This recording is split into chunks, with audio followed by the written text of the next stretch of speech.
ओम गुरवे नमः। घर मकान या प्रॉपर्टी बनाना जितना मुश्किल है, कभी कभी उससे ज़्यादा मुश्किल हो जाता है उसको बेचना।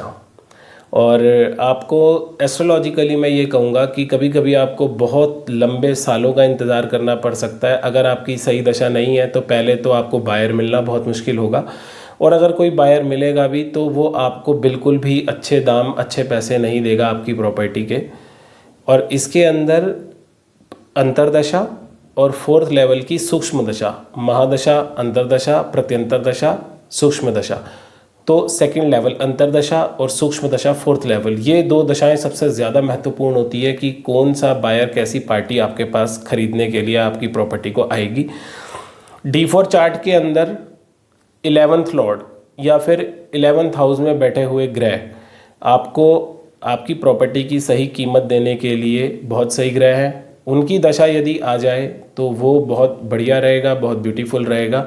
आप उन दशाओं के अंदर अपनी प्रॉपर्टी को बेच सकते हैं। इसके अलावा कुछ बृहस्पति के गोचर है, मतलब देखिए शनि का गोचर भी प्रॉपर्टी बिकवा सकता है, राहु का गोचर भी बिकवा सकता है, लेकिन ये दोनों ही, शनि तो बिल्कुल आपको अच्छी कीमत नहीं देने वाला अगर वो वहाँ पर आपके बेचने वाले हाउसेस को राशि चार्ट में एक्टिवेट कर रहा है। लाइक अगर शनि 11th हाउस में भी आया हुआ है लग्न कुंडली में, और या फिर अगर आपके फोर्थ हाउस को, फोर्थ लॉर्ड को देख भी रहा है, तो वहाँ पर भी बेचने की पॉसिबिलिटी बन जाती है, लेकिन वहाँ पर वो अच्छी कीमत आपको बिल्कुल नहीं देने वाला। और कभी कभी इस कॉम्बिनेशन में कुछ एक दो चीज़ें और भी जुड़ जाए तो प्रॉपर्टी कंस्ट्रक्शन का भी योग बन जाता है।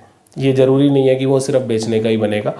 लेकिन D4 चार्ट में अगर आपके 11th लॉर्ड की या फिर 11th हाउस में बैठे हुए ग्रहों की दशा आई है, और अगर वो आपके राशि चार्ट के अंदर फोर्थ लॉर्ड से 7th हाउस में बैठे हुए हैं या फोर्थ लॉर्ड से 7th लॉर्ड है, लाइक एग्जाम्पल के लिए मान लीजिए आपका मेष लग्न है और आपका फोर्थ लॉर्ड हुआ कर्क यानी कि चंद्रमा। चंद्रमा आपकी कुंडली में जहाँ पर भी बैठे हुए हैं, मान लीजिए चंद्रमा बैठे हैं तुला राशि के अंदर, तो वहाँ से 7वें घर की राशि खुद मेष यानी कि मंगल उसके स्वामी हुए।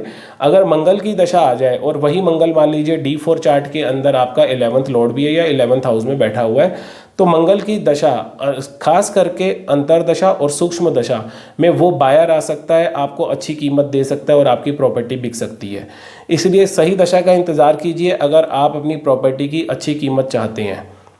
यही है इस आज का क्रक्स कि किस तरीके से प्रॉपर्टी बेचना। जब आपकी प्रॉपर्टी कोई फंस जाती है तो आपको इंतज़ार करना पड़ेगा। आप सही दशा का वेट कीजिए, सही गोचर का इंतज़ार कीजिए और तब प्रयास कीजिए जैसे ही ऑन द टेबल आपकी कोई डील होने लगे तो उस टाइम पर उस डील को ज़रूर फाइनलाइज कर लीजिए।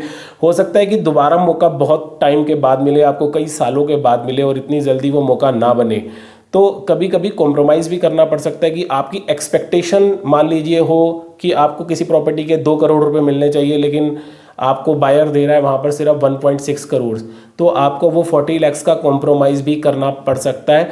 अगर आपकी सही दशा के अंदर वो बायर आया है, इसका मतलब वो पार्टी सही है, वो आपको सही कीमत दे रही है। आपकी एक्सपेक्टेशन नहीं मीट हो रही तो इसका कोई कुछ नहीं कर सकता, लेकिन आपकी सही दशा के अंदर जो सही पर्सन आया है वो आपको सही कीमत दे रहा है। आप थोड़ा बहुत नेगोशिएट करने की कोशिश कर सकते हैं, लेकिन आप उसको ज़्यादा आपको स्ट्रेच नहीं करना चाहिए, आपको इमीडिएटली उस डील को फाइनलाइज कर देना चाहिए।